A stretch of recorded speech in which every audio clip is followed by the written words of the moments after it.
ప్రార్థన చేసుకొని 14వ దినపు కూడికను మనం ప్రారంభించుకుందాం. అందరం కళ్ళు మూసుకుందాం, తలలు వంచుదాం. మన మధ్యలో పెద్దలు పుష్ప గారు ఉన్నారు. వారు వచ్చి ప్రారంభ ప్రార్థన చేసిన తర్వాత పాటలతో దేవుని మహిమపరచుకుందాం.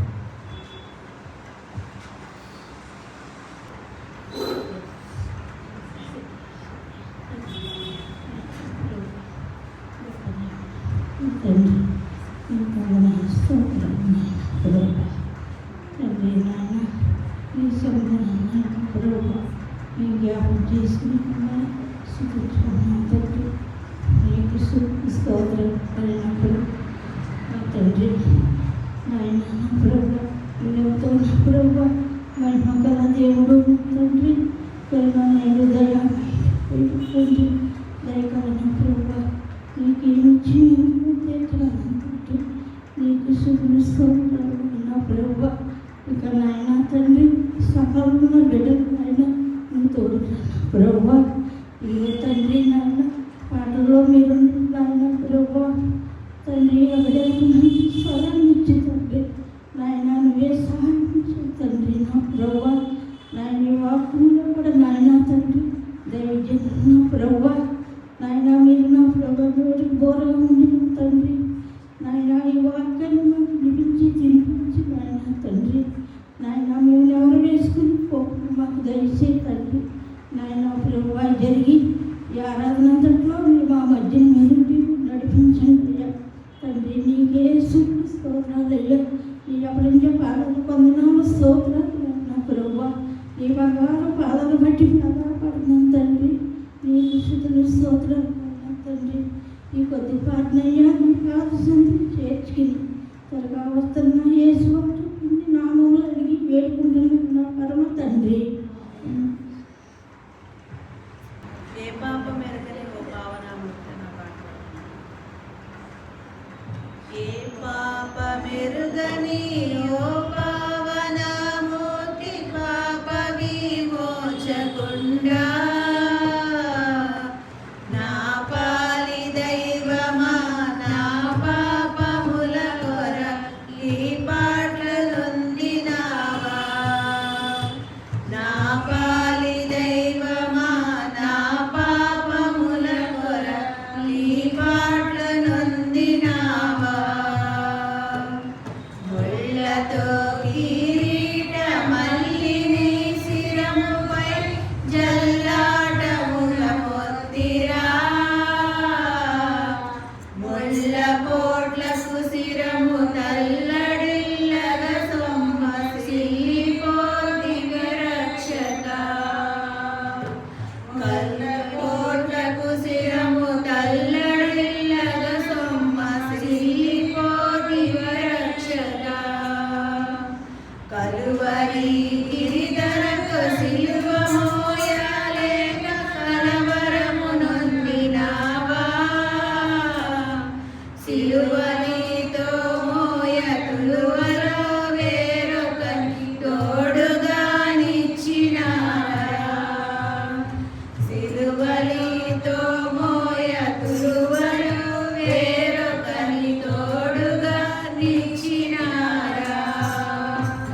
ఏడుగురు యోధులు పెట్టు పడరాని పాటలకు సుడివడి నడచినావా. కడకు కల్వరి కడకేగి సిల్వను గ్రక్కురాదించినారా. కడకు కల్వరి కడకేగి సిల్వను గ్రక్కురాదించినారా. ఆకాల కర్మలు భీకరముగని యాపయ్యపై నుంచిరా. నీ కాలు చేతులు ఆపయ్య కేసుది మేకులతో దృచినారా. నీ కాలు చేతులు ఆపయ్య కేసుది మేకులతో దృచినారా. పలు విధముల శ్రమలు చెలరేగ తండ్రికి నెలుగెత్తి మొరలిదివా. సిలువపై పలుమార్లు కలుగుచుండెడి బాధ వలన దాహమునాయనా. సిలువపై పలుమార్లు కలుగుచుండెడి బాధ వలన దాహమునాయనా. పల్లెదుండగు బంటు బల్లెమున నీ ప్రక్క జిల్లబడబడిచినాడా. ఉల్లోలముల వలె నల్లని రూపకంగా చల్లారగల కోపము. ఉల్లోలముల వలె నల్లని రూపకంగా చల్లారగల కోపము.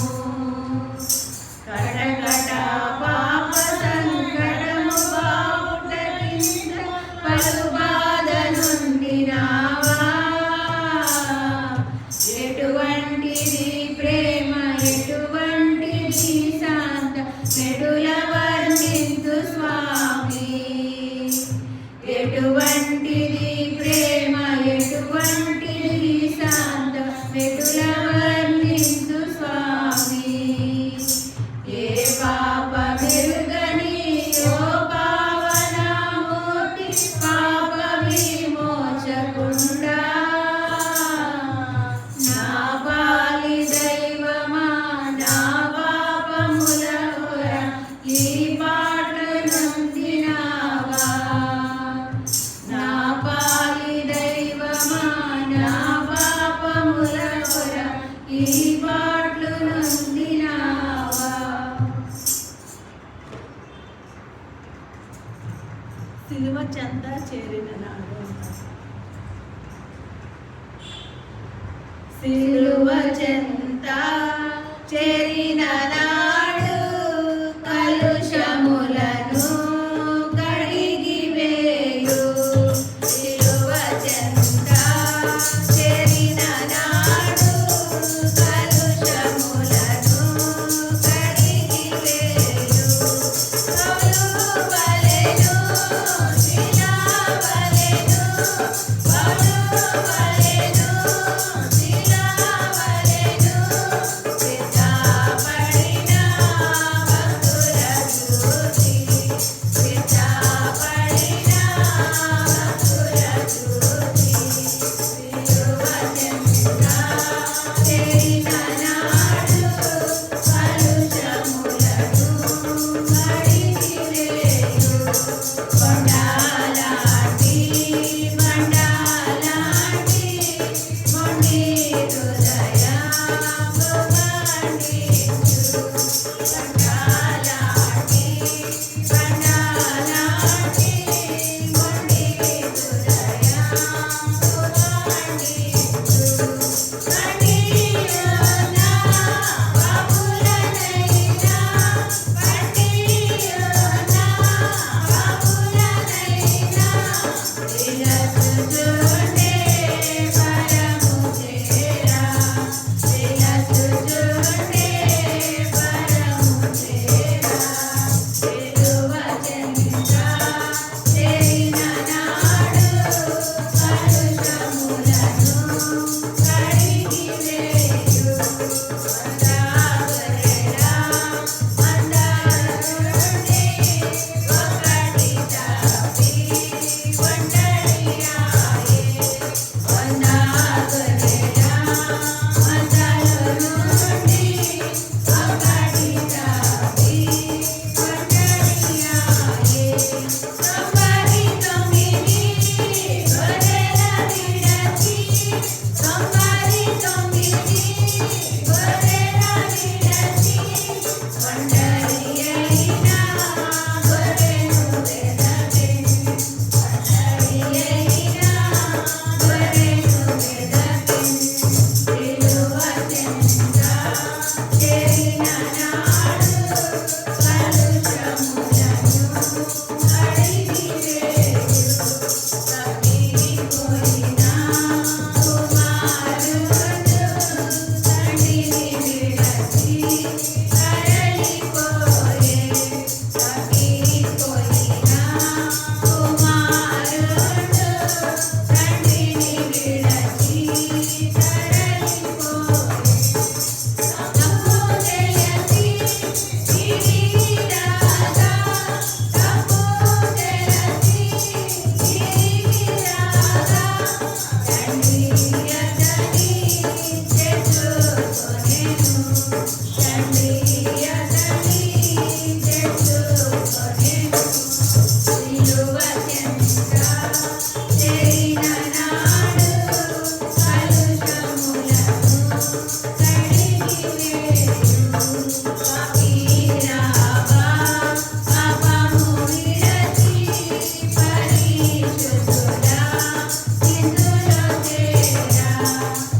ప్రేమామృతధారలు చిందిన మన యేసు సంగమం పాడబడుతుంది. ప్రేమామృతధారలు చిందిన మన యేసుకు సమమెవరు?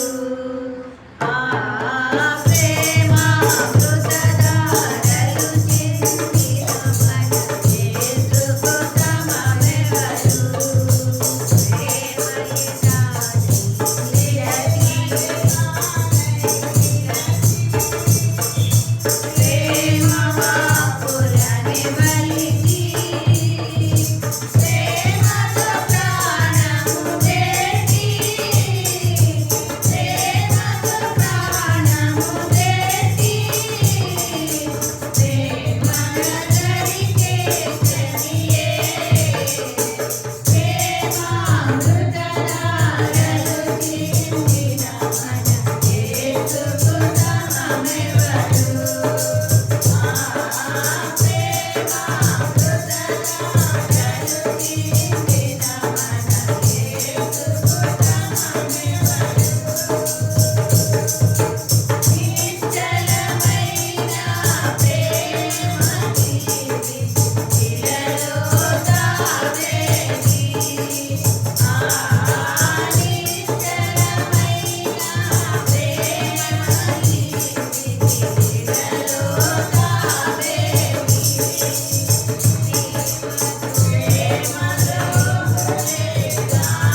పాడి దేవుని మైంపరిచిన పిల్లలకు ప్రత్యేకమైన వర్ణాలు తెలియజేసుకుంటూ ఈ సమయంలో ఎవరైనా ప్రత్యేకమైన పాట పాడాలని ఆశ కలిగి ఉన్నట్లయితే సమయాన్ని అందజేస్తా ఉన్నాం, సద్వినియోగం చేసుకోవాల్సిందిగా మనం చేస్తా ఉన్నాం. పాటే పాడుకుంటూ ఎందుకో నన్నింతగా నీవు ప్రేమించితివో దేవా, అందుకో నా దీన స్తుతి పాత్ర. హల్లెలూయా యేసయ్యా, హల్లెలూయా యేసయ్యా. నా భావము భావ నరరూపివైనావు, నా భావము భావ నరిగి వేలాడితివి, నా భావము భావ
నా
అద్భుతమైన పాటను పాడి వినిపించిన మరి లక్ష్మి గారికి ప్రత్యేకమైన వందనాలు తెలియజేసుకుంటూ సమయంలో దేవుని యొక్క వాక్యాన్ని మనం ధ్యానించుకుందాం. మన మధ్యలో మరి జ్యోతి గారు ఉన్నారు. వారు ముందుకు వచ్చి ప్రార్థన చేసిన తర్వాత దేవుని యొక్క వాక్యాన్ని ధ్యానించుకుందాం.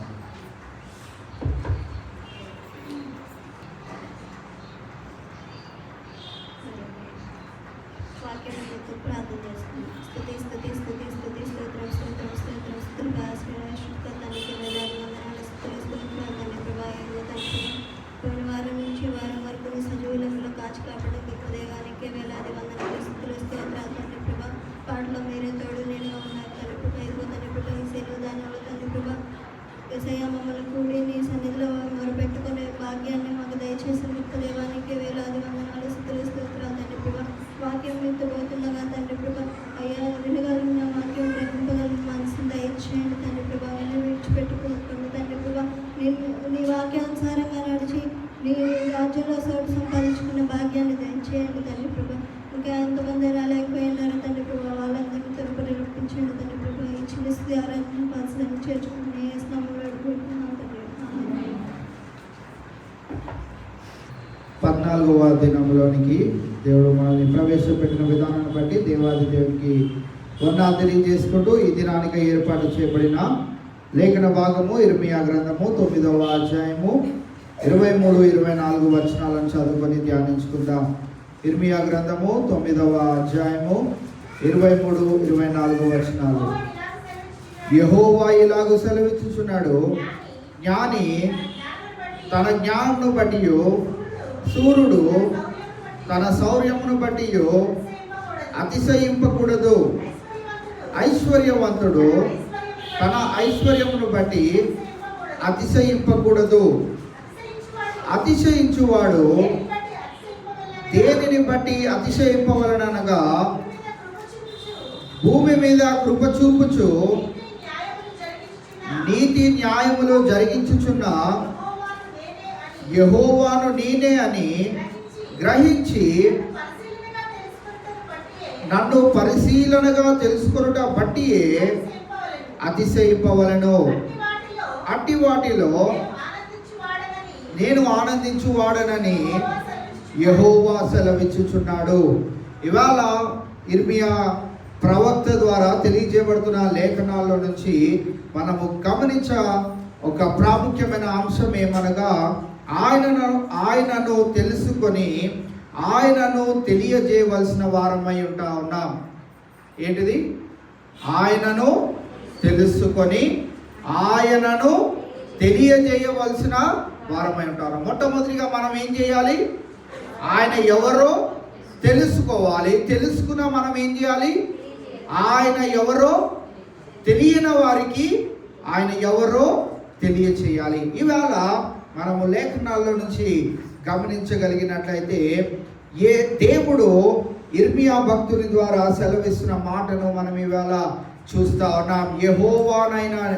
యెహోవాను నేనే అని గ్రహించి నన్ను పరిశీలనగా తెలుసుకొనుట బట్టియే అతిశయింపవలెను. అట్టి వాటిలో నేను ఆనందించువాడనని యెహోవా సెలవిచ్చుచున్నాడు. ఇవాళ మనము దేని యందు ఆనందిస్తా ఉన్నాం, లేకుంటే దేవుడు మన యందు ఆనందించాలి అని అంటే మనం ఏ రీతిగా ఉండాలి అనే విషయాన్ని కనుక మనం జ్ఞాపకం చేసుకోగలిగినట్లయితే ఇక్కడ ఆయనను మనము పరిశీలనగా తెలుసుకోవాలని దేవుడు ఎంతగానో ఆశపడతా ఉన్నాడు. మనం ఆయనని పరిశీలనగా అనుదినము తెలుసుకునే ప్రయత్నం చేయాలి. ఆయన కుమారుడైనటువంటి యేసుక్రీస్తు ప్రభువారు చేసిన ఆ యొక్క త్యాగమును అనుదినము మనం పరిశీలనగా తెలుసుకునే ప్రయత్నం చేయాలి.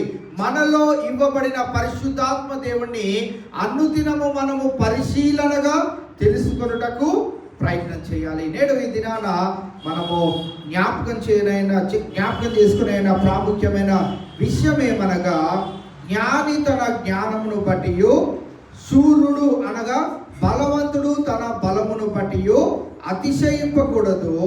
ఐశ్వర్యవంతుడు అంటే ధనవంతుడు తన ధనము బట్టి అతిశయింపకూడదు అనే 3 ప్రాముఖ్యమైనటువంటి అంశాలను తెలియజేస్తూ, ఒకవేళ అతిశయించాలి అనుకుంటే వాడు ఎలాగా అతిశయించాలంటే దేనిని బట్టి అతిశయించాలి? అతిశయించువాడు దేనిని బట్టి అతిశయపవలనగా భూమి మీద కృప చూపుచు నీతి న్యాయములు జరిగించుచున్న యెహోవాను నేనే అని గ్రహించి నన్ను పరిశీలనగా తెలుసుకొనుట బట్టి. భూమి మీద ఆయన ఏం చేస్తున్నాడట? కృప చూపుచు నీతి న్యాయములను జరిగిస్తా ఉన్నాడంట. నిన్నటి దినాలను కూడా మనం జ్ఞాపకం చేసుకున్నాం కదా. న్యాయము మన జీవితాల్లో జరగాలంటే ఎవరి దగ్గరికి వెళ్ళాలి? న్యాయవంతుడైనటువంటి నీతి న్యాయములు జరిగించే ఆ దేవాది దేవుని దగ్గరికి వెళ్ళాలి. ఇవాళ కూడా మనం జ్ఞాపకం చేసుకోగలిగినట్లయితే భూమి మీద కృప చూపుచు నీతి న్యాయములు జరిగించుచున్న యెహోవాను నేనే అని గ్రహించి నన్ను పరిశీలనగా తెలుసుకొనుట బట్టి అతిశయింపవలను. దానిలోనే దేవుని యొక్క ఆనందం ఉన్నదని మనం ఇవాళ మరి ఒకసారి జ్ఞాపకం చేసుకోవచ్చు. ఇవాళ మరి ఒక 4 అంశాలను మనం జ్ఞాపకం చేసుకొని ఉన్నాం. మొట్టమొదటిగా ఆయనను మనము తెలుసుకోవాలి. తెలుసుకోవడానికి ఇర్మియా గ్రంథము 24వ అధ్యాయము 7వ వచనాన్ని మనం జ్ఞాపకం చేస్తున్నట్లయితే ఆయనను ప్రతి వారు తెలుసుకోలేరు. ఆయనను తెలుసుకోవడానికి దేవుడు మనకి ఏమిస్తాడో ఈ వచనం తెలియజేస్తుంది. వారు పూర్ణ హృదయముతో నా యొద్దకు తిరిగి రాగా వారు నా జనులగునట్లును నేను వారి దేవుడనగునట్లును నేను యెహోవానని నన్ను ఎరుగు హృదయమును వారికి ఇచ్చేదను. ఊరికే నాకు నా దేవుడు ఎవరో తెలుసు అని మనం చెప్తా ఉంటాం. మన దేవుడు ఎవరో తెలియాలంటే మొట్టమొదటిగా మనకి ఏం కావాలంట? ఆయన మనకిచ్చే హృదయము మనకి కావాలి. ఆయన మనకిచ్చే హృదయం అని అంటే మనము నిజమైన దేవుడు ఏం చేస్తాడో, ఎలా ఉంటాడో, ఏం చేయబోతున్నాడో, తన కుమారుని ద్వారా ఏం చేశాడో, రాబోయే దినాల్లో తన కుమారుని ద్వారా ఏం చేయబోతున్నాడో, మనలో పరిశుద్ధాత్ముడిని ఎందుకు నిలిపాడో, ఆ పరిశుద్ధాత్ముడు మన జీవితాల్లో ఏం చేయబోతున్నాడో, ఈ విషయాలన్నీ తెలుసుకొని హృదయాన్ని దేవుడు మనకి ఇస్తాడు. ఇహలోక సంబంధమైన బలమును, శౌర్యమును, లేకుంటే ఐశ్వర్యమును, వీటన్నిటినీ మనము కోరేవారిగా ఉన్నట్లయితే దేవుడు తన హృదయాన్ని మనకి ఇవ్వలేదనే విషయాన్ని మనము జ్ఞాపకం చేసుకోవచ్చు. ఇవాళ ఈ యొక్క లేఖనం మనకు స్పష్టంగా తెలియజేస్తున్న మాట ఏంటిదనంటే, నేను యెహోవానని నన్ను ఎరుగు హృదయమును వారికి ఇచ్చేదను. మొట్టమొదటిగా మన దేవుడు ఎవరో తెలుసుకోవడానికి ఆయన మనకి ఒక హృదయాన్ని, నూతనమైనటువంటి హృదయాన్ని మనకి దయచేస్తాడు. రెండవదిగా మనం జ్ఞాపకం చేసుకోగలిగినట్లయితే ఆయనను తెలుసుకోవాలంటే మన హృదయము ఎలా ఉండాలి అనంటే మత్తయి సువార్తలో 13వ అధ్యాయం 23వ వచనంలో ఒక ఉపమానమును తెలియజేస్తూ ఆ ఉపమానములో చివరిగా ఏమంటున్నాడు చూడండి. మత్తయి సువార్త 13:23 మంచి నేలను విత్తబడిన వాడు వాక్యమును విని గ్రహించువాడు అట్టివాడు సఫలులై ఒకడు 100 ఒకడు 60 ఒకడు 30 ఫలించుననెను. మంచి నేలను పడిన విత్తనం అనంటే మనము దేవుని మందిరానికి వచ్చినప్పుడు మన హృదయాన్ని ఎలా తీసుకొని రావాలని చెప్తాను. ఖాళీగా దాన్ని తీసుకొని వస్తే దేవుడు ఏం చేస్తాడంట? ఒకరికి ఎంత నింపుతాడంట? 100%, ఒకరికి 60%, ఇంకొకరికి 30%. ఇంకొకరికైనా 0 నింపుతానన్నాడా? లేదు. దేవుని మందిరానికి మనం ఆసక్తిగా వచ్చినట్లయితే, మనం దేవుని వాక్యాన్ని వినడానికి మనం ఖాళీ హృదయంతో కనుక దేవుని మందిరానికి రాగలిగినట్లయితే దేవుడు నిశ్చయముగా హృదయాన్ని ఎలా చేస్తాడంట? ఒకరికి 100%, ఒకరికి చెప్పిన వాక్యం చెప్పినట్టుగా గుర్తుంటుంది. కొంతమందికి 60% గుర్తుంటుంది. మధ్యలో జోక్ వేసినప్పుడు లెగుస్తారు. కొంతమంది ఏదో సందర్భం చెప్తుంటే లెగుస్తారు.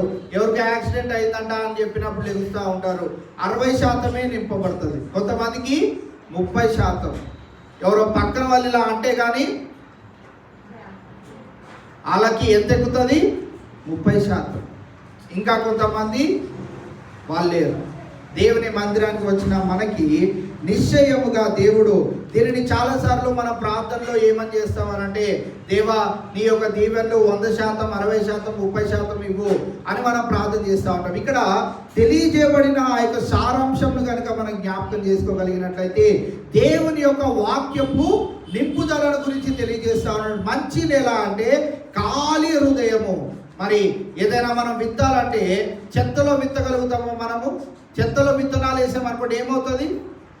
ఆ చెత్త ఉండడం వలన ఆ మొక్కలు ఎదగవు.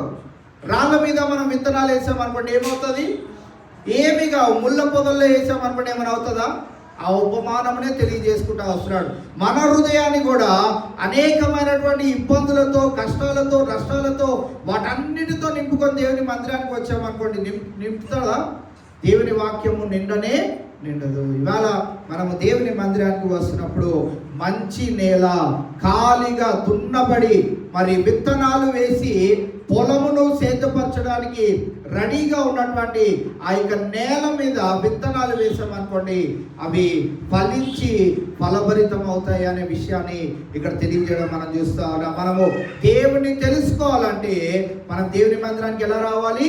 ఖాళీ హృదయముతో రావాలి, మంచి నేలతో రావాలి, మంచి ఆలోచనతో దేవుని మందిరానికి రావాలి అనే అంశాన్ని ఇక్కడ మనం చూస్తా ఉన్నాం. మూడవదిగా మనం జ్ఞాపకం చేసుకోగలిగినట్లయితే, యోహాను సువార్త 17వ అధ్యాయము 3వ వచనాన్ని కనుక మనం జ్ఞాపకం చేసుకోగలిగినట్లయితే, దేవుణ్ణి తెలుసుకొనుటయే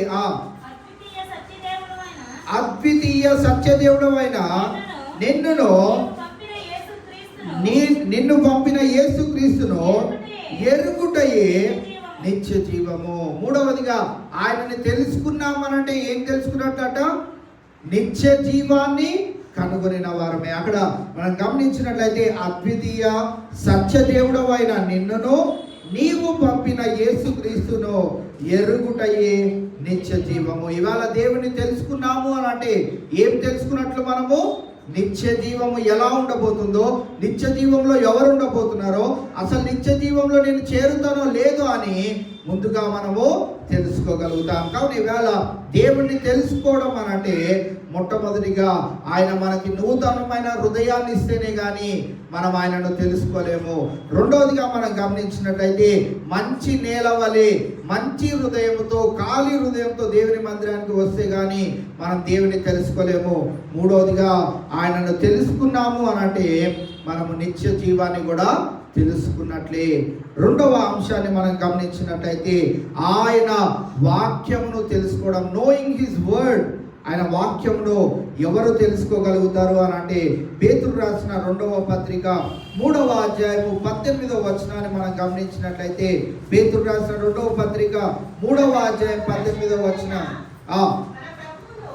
మన ప్రభువును రక్షకుడునైన యేసుక్రీస్తు అనుగ్రహించు కృపయందును జ్ఞానమందును అభివృద్ధి పొందుడి. ఇక్కడ రాయబడని ఒక పదం ఏంటిది అని అంటే, అనుదినము మన ప్రభువును రక్షకుడునైన యేసుక్రీస్తు అనుగ్రహించు కృపయందును జ్ఞానమందును అనుదినము అభివృద్ధి పొందేవారిగా మనం ఉండాలి. మనము దేవుని వాక్యాన్ని అనుదినము మనం ధ్యానించే వారిగా ఉండాలి.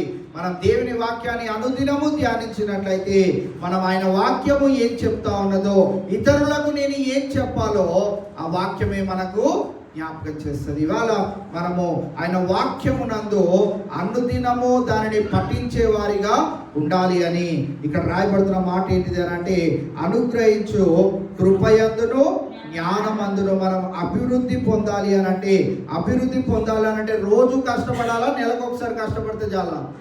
రోజు కష్టపడాలి. మన ఏదో ఒక టాలెంట్ని మన మేనేజర్ దగ్గర, మన సూపర్వైజర్ దగ్గర చూపెట్టుకుంటేనే కానీ మనము డైలీ అప్డేట్ అవ్వలేము, మనము రోజు అభివృద్ధి చెందలేము. అలాగనే దేవుని యొక్క వాక్యాన్ని తెలుసుకోవాలంటే కూడా, నేను వింటున్నానండి 40 రోజులు నేను వాక్యాన్ని బాగా విన్నానండి, ప్రతి ఆదివారం వింటున్నానండి, ప్రతి శుక్రవారం వింటున్నానండి అంటే సరిపోదు. మనకి మనముగా అనుదినం దాన్ని ఏం చేయాలి? పఠించాలి, దానిని మరి ఆస్వాదించాలి, దానిని రోజు రుచి చూచే వారిగా ఉండాలి, రోజు దానిని మరి మెడిటేట్ చేస్తేనే కానీ మనం దేవుని యొక్క వాక్యాన్ని తెలుసుకోలేము. దేవుని యొక్క వాక్యంను తెలుసుకోవాలి అని అంటే అనుదినము దేవుని యొక్క వాక్యాన్ని మనము ధ్యానించే వారిగా ఉండాలి. ఆ జ్ఞానమును మనము అనుదినము అభివృద్ధి చేసుకునే వారిగా ఉండాలి. రెండోదిగా మనము గమనించినట్లయితే హోషేయ గ్రంథము 4వ అధ్యాయము 6వ వచనాన్ని మనం జ్ఞాపకం చేసుకుంటే, హోషేయ గ్రంథము 4వ అధ్యాయము 6వ వచనం దానియేలు తర్వాత ఉంటుంది. నా జనులు జ్ఞానము లేని వారై నశించుచున్నారు. నీవు జ్ఞానమును విసర్జించుచున్నావు గనుక నాకు యాజకుడవు కాకుండా నేను నిన్ను విసర్జింతును. నీవు నీ దేవుని ధర్మశాస్త్రమును మరచితివి గనుక నేనును నీ కుమారులను మరుతును. ఇక్కడ మనం జ్ఞాపకం చేసుకున్నట్లయితే నాకు దేవుని వాక్యం అంటే ఏంటో తెలియదండి అని మనం అన్నాం అనుకోండి, దేవుడు కూడా మనల్ని ఏమంటాడంట, నీవు కూడా ఎవరో నాకు తెలియదు. హోషేయ ప్రవక్త ద్వారా తెలియజేయబడుతున్న మాటని ఇక్కడ మనం చూసినట్లయితే 6వ వచనం చివరి భాగంలో నేను చదువుతున్నాను చూడండి. నీవు నీ దేవుని ధర్మశాస్త్రమును మరచితివి గనుక నేనును నీ కుమారులను మరతును. ఇవాళ మనము జ్ఞాపకం చేసుకోవాలి. హోషేయ ప్రవక్తతో తెలియజేస్తున్నాడు, నీ ప్రజలు నా కుమారులని ఎవరినైతే నువ్వు నాకు అప్పగిస్తున్నావో వారందరూ నన్ను మరచిపోయారు కనుక నేను కూడా వారిని మరచిపోతాను. ఈవేళ దేవుడు మనల్ని మర్చిపోతే, దేవుడు మన చెయ్యి విడిచిపెడితే, దేవుడు నీవు ఎవరో నాకు తెలియదు అని అంటే నిత్య జీవంలో మనకు స్థానం ఉందంటారా? ఏమాత్రం ఉండనే ఉండదు. జీవ గ్రంథంలో మన పేరు లిఖింపబడాలి అని అంటే మనము ఆయనకు రోజు గుర్తొచ్చే వారిగా మనం ఉండాలి. అందుకే ఇక్కడ జ్ఞాపకం చేస్తున్న మాట ఏంటిదని అంటే, నీ దేవుని ధర్మశాస్త్రమును నీవు మరచితివి కనుక నేను నీ కుమారులను మరతును. ఇవాళ మనము దేవుని వాక్యమును మరిచిపోయే వారిగా, లేకుంటే దేవుని వాక్యమును పఠించని వారిగా, దేవుని వాక్యాన్ని ధ్యానించని వారిగా మనం ఉన్నట్లయితే మనం జ్ఞాపకం చేసుకోవాల్సిన ప్రాముఖ్యమైన మాట ఏంటిది అని అంటే, మనము దేవుడు కూడా మనల్ని గుర్తుపెట్టుకోడు. ఆయననే మనం మర్చిపోయి, నేను డైలీ వాట్సాప్ స్టేటస్లో నాకు తెలిసిన ఒకరు మన చర్చికి కూడా వచ్చేవారు. ఇప్పుడు వైజాగ్లో ఉన్నారు వారు. ఆ అక్క ఇప్పుడు వేరే వారి ఊర్లో పాస్టర్గా చేస్తూ ఉన్నారు. ఆ అక్క రోజు వాట్సాప్ స్టేటస్లో ఏమని పెడుతుంది అంటే, ఈరోజు బైబిల్ చదివారా అని ఒక స్టేటస్ పెడుతుంది. ఈరోజు బైబిల్ చదివారా అని రోజు తను ఆ వీడియోలో ఏం పెడుతుందనంటే, ప్రతిరోజు బైబిల్ చదివారా అని పెట్టి ఒక వాక్యాన్ని చదివి ఆ అధ్యాయము ఆ గ్రంథం పేరు చెప్పి ముగిస్తూ ఉన్నది. ఇవాళ వాక్యము చదవాలని ఒకరికి గుర్తు చేయాల్సి వస్తుంది. మనం ట్యాబ్లెట్ ఎలాగైతే మర్చిపోకుండా వేసుకుంటామో, అనుదినము దేవుని వాక్యం అనే ట్యాబ్లెట్ని కూడా రోజు పఠిస్తూనే ఉండాలి. 14 రోజుల్లో 2 రోజులే నాకు సహాయం చేశారు. ఎవరంటే ఒకరు సురేష్ గారు, ఇంకోటి జయ గారు. మిగతా 12 రోజులు నేనే వాక్యం చెప్తున్నాను. మీరు ఒక రోజు కంటిన్యూస్గా ఒక వారం అంతా వాక్యం చెప్పండి, మీకు టైం ఇస్తాను. కొంతమంది స్త్రీలు ఇక్కడ ఇళ్ళల్లోనే ఉంటున్నారు కదా, ప్రతి వారం ఒకసారి వాక్యం చెప్పడానికి ట్రై చేయండి, లేకుంటే వారానికి ఒకసారి అన్న చెప్పడానికి ట్రై చేయండి. ఎంత వాక్యాన్ని ధ్యానించాలో, ఎంత వాక్యాన్ని పఠిస్తే ఇలాంటి మాటలను మనం చెప్పగలుగుతామో మీరు ఒకసారి రుచి చూడాలి. నేను ఎందుకు అనౌన్స్ చేయట్లేదు అంటే, ఎవరు ఆసక్తి చూపెట్టట్లేదు, ఎవరు వాక్యాన్ని చెప్తామని రావట్లేదు ముందుకి. విందాము పోదాం మనకెందుకు అన్నట్టు ఉన్నారు. సో వాక్యాన్ని చెప్పడంలో ఇంకా ఎక్కువగా మనం నేర్చుకోవడానికి ప్రయత్నం చేస్తాము. వాక్యాన్ని వినుటలో మనము దానిని హృదయములో దాచిపెట్టుకోవడం వలన ఇతరులకు చెప్పడానికి ఉపయోగకరముగా ఉండగలుగుతాం. ఇక్కడ మనం జ్ఞాపకం చేసిన మాట ఏంటిది అంటే, మనము దేవుని యొక్క ధర్మశాస్త్రం అనగా తన మాటలను మర్చినట్లయితే దేవుడు కూడా మనల్ని మర్చేవారిగా ఉంటా ఉన్నారు. కావున ఈవేళ మనము దేవుని యొక్క వాక్యాన్ని అనుదినము ధ్యానించి ఆ వాక్యము ఏం తెలియజేస్తుందో మనము తెలుసుకునే వారిగా ఉండాలి. మూడవదిగా మనం జ్ఞాపకం చేసుకోగలిగినట్లయితే, నోయింగ్ హిస్ లవ్, దేవుని యొక్క ప్రేమ ఎటువంటిదో మనం తెలుసుకునే వారిగా ఉండాలి. ఎఫెసీయులకు రాసిన పత్రిక 3వ అధ్యాయము 15 నుంచి 18 వచనాలు కలిపి అక్కడ రాయబడతాయి. అక్కడ చివరి మాట చదువుదాం. చివరి మాట 18వ వచనం. ప్రేమయందు వేరుపారి స్థిరపడి సమస్త పరిశుద్ధులతో కూడా దాని వెడల్పు, దాని పొడుగు, లోతు, ఎత్తు ఎంతో గ్రహించుకొనుటకును జ్ఞానమును మించిన క్రీస్తు ప్రేమను తెలుసుకొనుటకును తగిన శక్తి గలవారు కావాలనని ప్రార్థించుచున్నాను. దేవుని యొక్క ప్రేమ ఎటువంటిదో తెలుసుకోవాలని పౌలు భక్తుడు రాసిన మాటలను మనం చూసినట్లయితే ప్రేమ యొక్క ఏమేమి తెలుసుకోవాలనుకుంటున్నాడు? ప్రేమ యొక్క లోతు, ఎత్తు, వెడల్పు ఆయన తెలుసుకోవాలని ప్రయత్నం చేస్తూ ఉన్నాడు. ప్రేమ యొక్క లోతు. అందుకే దేవుడు లోకమును ఎంతో ప్రేమించను అని అంటే ఆ ఎంతో అనే పదం యొక్క లోతును మనం తెలుసుకున్నప్పుడే దేవుడు మనల్ని ఎంతగా ప్రేమిస్తున్నాడో మనకు అర్థమవుతుంది. ఆ ఎంతో అనే పదం యొక్క ఎత్తు మనం తెలుసుకోగలిగినప్పుడే దేవుడు మనల్ని ఎంత ప్రేమిస్తున్నాడో మనకు తెలుస్తుంది. ఆ ఎంతో అనే పదం యొక్క వెడల్పును మనం తెలుసుకున్నప్పుడే దేవుడు మనల్ని ఎంతగా ప్రేమిస్తున్నాడో మనం తెలుసుకోగలుగుతాం. నేడు పౌలు భక్తుని యొక్క ఆసక్తి చూడండి. ఏం తెలుసుకోవాలని ప్రయత్నం చేస్తున్నాడు అంటే దేవుని యొక్క ప్రేమ యొక్క మరి హద్దులు ఎంతవరకు ఉన్నాయో తెలుసుకోవాలనుకుంటా ఉన్నాడు. నేడు దినాన మనము కూడా అటువంటి ఆసక్తిని కలిగిన వారంగా ఉండాలి. వారి కొరకు అలాగా ఆయన ప్రేమ ఎటువంటిదో తెలుసుకోవాలని, అటువంటి వారు లేపబడాలని ఆయన ఏం చేస్తున్నాడంటే అనుదినము ప్రార్థన చేయించున్నాను అని తెలియజేస్తా ఉన్నాడు. నేడు ఈ దినాన ఆయన యొక్క ప్రేమ ఎంత గొప్పదో ఈవేళ రుచి చూసినట్లయితే మనము మొట్టమొదటిగా ఆయనను తెలుసుకునే వారిగా ఉండాలి. రెండవది ఆయనను తెలియని వారికి తెలియజెప్పే వారిగా మనం ఉండాలి. ఈవేళ 3వ ప్రాముఖ్యమైన అంశాన్ని మనం చూసినట్లయితే ఆయన ప్రేమ ఎటువంటిదో మనము తెలుసుకునే వారిగా ఉండాలి. 4వ ప్రాముఖ్యమైన అంశాన్ని మనం చూసినట్లయితే ఆయన పునరుద్ధానం యొక్క శక్తిని కూడా మనము తెలుసుకునే వారిగా ఉండాలి. నేడు దినాన దేవుడు మనకి పునరుద్ధానం యొక్క శక్తిని ఇచ్చాడంటారా, ఇవ్వలేదంటాడా? ఇచ్చాడా? ఎలాగిచ్చాడు? మీరు కూడా చనిపోయి తిరిగి లేచారా? రైట్. బాప్తిస్మము ద్వారా ఆ శక్తిని మనం కనుగొనగలిగాం. పౌలు భక్తుడు కూడా ఆ మాటను తెలియజేశాడు కదా. నేను కూడా ఏం చేయాలనుకుంటున్నాను? ఫిలిప్పీయులకు రాసిన పత్రిక 3వ అధ్యాయము 10-11 వచనాల్లో మనం చూసినట్లయితే ఏ విధము చేతనైనను మృతులలో నుండి నాకు పునరుద్ధానము కలగవలెనను. మొట్టమొదటిగా అక్కడికి ఆగినట్లయితే ఏ విధము చేతనైనను, ఎలాగైనా సరే నేనేం తెలుసుకోవాలట?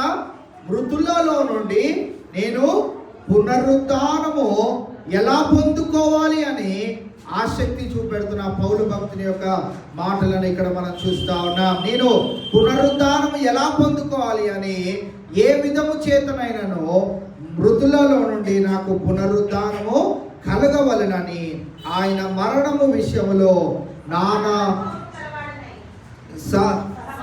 సమాన అనుభవము గలవాడనై ఆయనను ఆయన పునరుద్ధానము బలమును ఎరుగు నిమిత్తమును ఆయన శ్రమలలో పాలివాడగుట ఎట్టిదో ఎరుగు నిమిత్తము సమస్తమును నష్టపరుచుకొని వాటిని పెంటతో సమానునిగా ఎంచుకొనిచున్నాను. ఇక్కడ పౌలు భక్తుని యొక్క ఆసక్తిని మనం చూసినట్లయితే మృతులలో నుండి నాకు పునరుద్ధానము కలగాలి. ఇవాళ మనం బాప్తిస్మం ద్వారా ఫిజికల్గా ఒక రీతిగా స్పిరిచువల్గా మనం ఏం పొందుకున్నామని అంటే పునరుద్ధానాన్ని పొందుకున్నాం. కానీ ఇక్కడ పౌలు భక్తుడు సెలవిస్తున్న మాట ఏంటిది అంటే పునరుద్ధానం యొక్క బలమును నేను కనుగొనాలి అని ఆసక్తి చూపెడుతున్నట్లు మనం చూస్తా ఉన్నాం. ఆయన మరణ విషయములలో సమాన అనుభవము గలవాడనై ఆయనను ఆయన పునరుద్ధాన బలమును ఎరుగు నిమిత్తము. ఇక్కడ మనం గమనించినట్లయితే ఆయన పునరుద్ధానపు బలమును మనము ఎరుగు నిమిత్తము ఏం చేయాలంటే ఆయన శ్రమలలో పాలివాడగుట ఎట్టిదో ఎరుగు నిమిత్తము. ఇక్కడ మనం గమనించినట్లయితే ఆయన శ్రమలలో కూడా ఆయన పునరుద్ధానం ఎలా పొందుకోగలిగాడు, ఆయన ఇన్ని శ్రమలు ఎలా అనుభవించగలిగాడు, వీటన్నిటిని తెలుసుకోవడానికి ఆయన ఇంకా ఏం చేస్తా ఉన్నాడు అని అంటే సమస్తమును నష్టపరుచుకొని వాటిని పెంటతో సమానముగా ఎంచుకొనుచున్నాను. ఆ పదం మనం జ్ఞాపకం చేసుకున్నట్లయితే పౌలు భక్తుడు ఏం చేసేవాడు చెప్పండి? ఏమైనా పని చేసేవాడా? జస్ట్ పాస్టరా?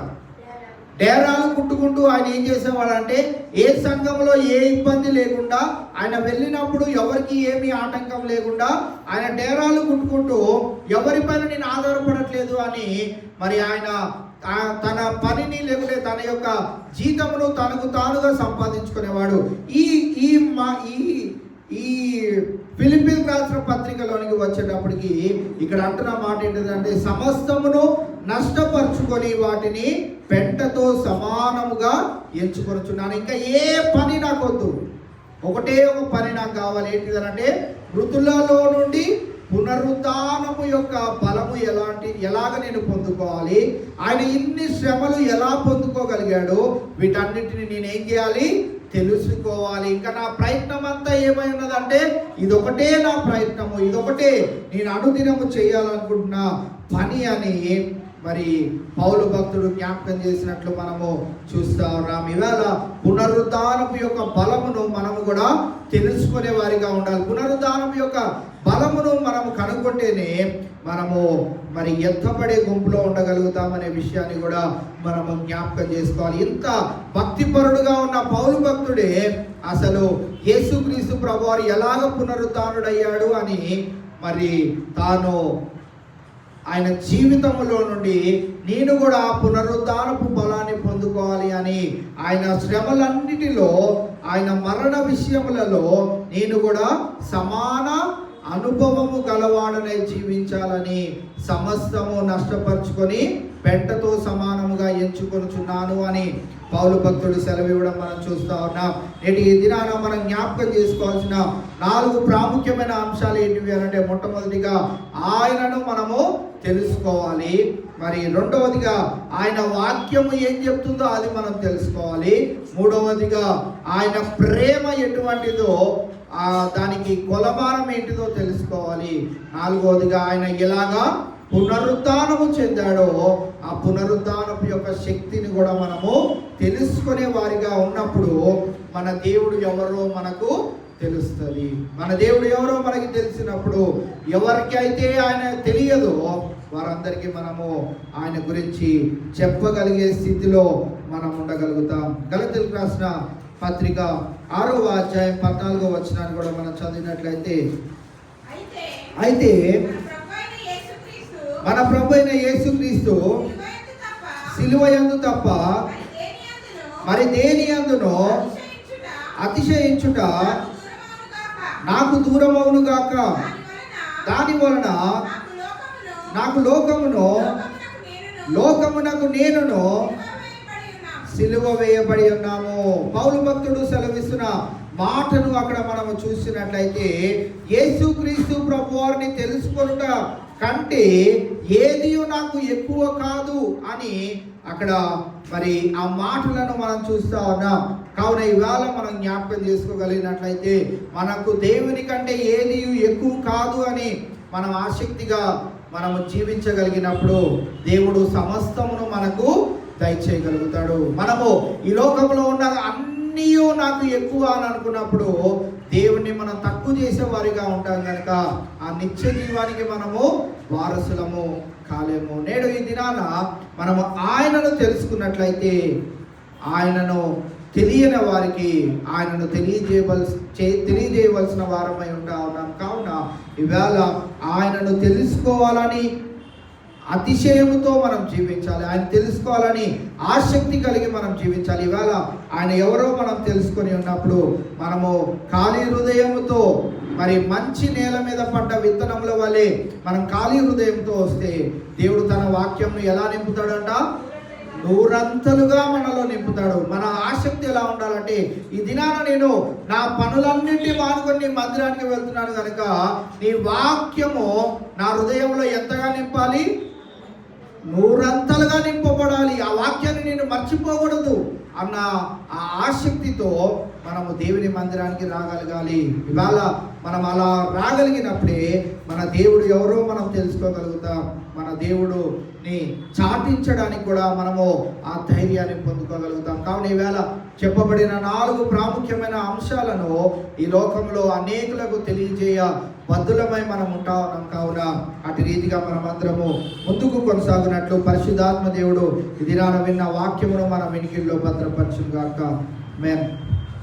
ప్రార్థన చేసుకుందాం. దయచేసి అందరం కళ్ళు మూసుకుందాం, తలలు వంచుదాం. అనుదినము తెలియజేయబడుతున్న ప్రార్థనాంశాలను మనం నెమరు వేసుకుంటూ మరి వాటి గురించి కూడా చెప్పబడిన వాక్యం గురించి అలాగే మరి ప్రార్థనాంశాల నిమిత్తమై కూడా ప్రార్థన చేయవలసిందిగా మన మధ్యలో మరి పెద్దలు శంకర్రావు గారిని కోరుకుంటా ఉన్నాం. మరి ప్రార్థనాంశాలు తెలియజేస్తున్నాను. 10th క్లాస్ ఎగ్జామ్స్ రాస్తున్న బిడ్డలు మరి ఆరోన్ పాల్ అలాగే జశ్వంత్ వారిద్దరు రాస్తా ఉన్నారు. వారికి దేవుడు రాసిన ఎగ్జామ్స్లో రాయబోచిన ఎగ్జామ్స్లో మంచి ఉత్తీర్ణత దయచేయనట్లు ప్రార్థన చేద్దాం. ఇంటర్మీడియట్ ఎగ్జామ్స్ ఫస్ట్ ఇయర్ అలాగే సెకండ్ ఇయర్ ఎగ్జామ్స్ రాసిన బిడ్డలు ఉన్నారు. వారి కొరకు కూడా ప్రార్థన చేయవలసిందిగా మనవి చేస్తూ ఉన్నాం. అలాగే గర్భిణీ స్త్రీలుగా ఉన్న బిడ్డలను జ్ఞాపకం చేసుకుందాం. రుద్రమ్మ గారు, రాణి గారు అలాగే రేష్మ ఈ బిడ్డలు మరి తల్లి బిడ్డ వేరే పర్యంతం దేవుని యొక్క కృపచాటున భద్రపరచబడినట్లు వారి గురించి ప్రార్థన చేద్దాం. అలాగే మరి అనారోగ్య పరిస్థితుల్లో ఉన్న బిడ్డలు కూడా జ్ఞాపకం చేసుకుందాం. మరి పెద్దలు విజయలక్ష్మి గారు మరి కన్ను ఆపరేషన్ అయి ఉంటుంది దినాన. మరి వారికి దేవుడు మంచి ఆపరేషన్ చేసి ఉన్నాడని మనము విశ్వసిద్దాం. మరి వారి గురించి కూడా ప్రార్థన చేద్దాం. అలాగే సంతోష గారి గురించి ప్రార్థన చేయవలసిందిగా మనం చేస్తూ ఉన్నాం. అలాగే మా అత్తగారు మరి ప్రసన్న వాళ్ళ తల్లి గారు ప్రేమకుమారి గారి సర్జరీ గురించి కూడా ప్రార్థన చేయవలసిందిగా మన మధ్యలో ఉన్న పెద్దలు శంకర్రావు గారిని చివరి ప్రార్థన చేయవలసిందిగా మనం చేస్తాం.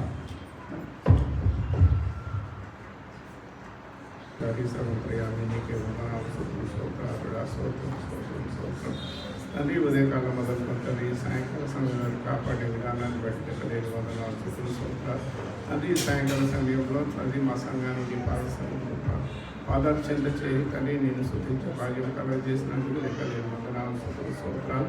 తండ్రి విన్న వాక్యాన్ని బట్టి లెక్కలేని వందనాలు స్తుతులు స్తోత్రాలు. తండ్రి మేము ఎలా ఉండాలో తండ్రి మేము ఎలా ప్రజలలో తండ్రి ఇలా జీవించాలో తండ్రి మాకు నేర్పించారు తండ్రి. మీకు లెక్కలేని వందనాలు స్తుతులు స్తోత్రాలు చెల్లిస్తున్నాను తండ్రి.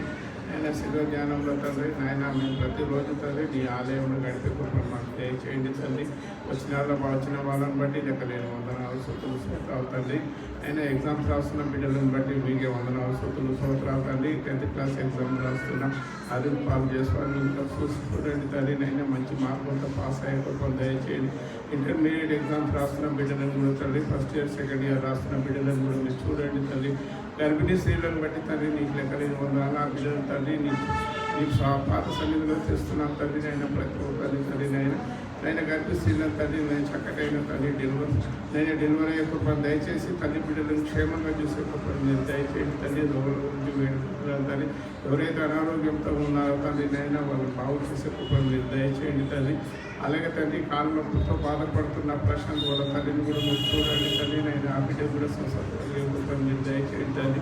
చిన్న బిడ్డ కిడ్నీ ఆపరేషన్ అయి బాధపడుతున్న ఆ బిడ్డను కూడా తండ్రి మీరు తొందరలో నేను కృపగల హస్తంతో తండ్రి ముట్టి తట్టి స్వస్థత కలిగే కృపను మీరు దయచేయండి తండ్రి. నాన్న తండ్రి నీకే వందనాలు స్తుతులు స్తోత్రాలు చెల్లిస్తూ నా పేరు మాటైన యేసునామని వేడుకుంటున్నాను తండ్రి.